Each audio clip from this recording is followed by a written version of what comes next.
ERCOT, the agency that manages the state's power grid, issued its first call to conserve so far this season. It was a voluntary call to conserve that lasted until 8 this evening. Supply met demand today, but with more very hot days and weeks ahead, there could be continued strain on the grid. Fox 4's Peyton Yeager live tonight with the story. Peyton. Heather, and we were on power grid watch this afternoon and heading into the early evening. And according to ERCOT, demand did not surpass supply, but around 6 p.m. to 8 p.m., it did get close.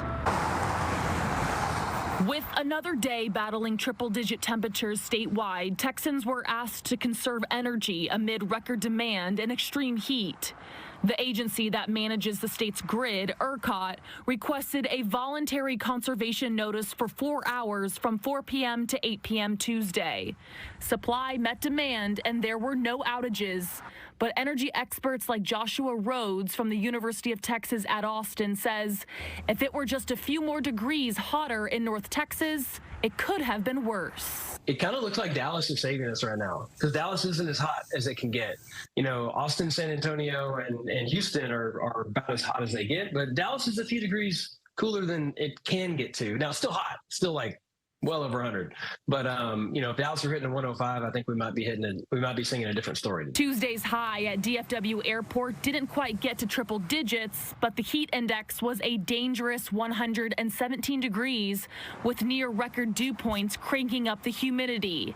On ERCOT's website, the demand line in blue didn't pass the supply line in purple Tuesday.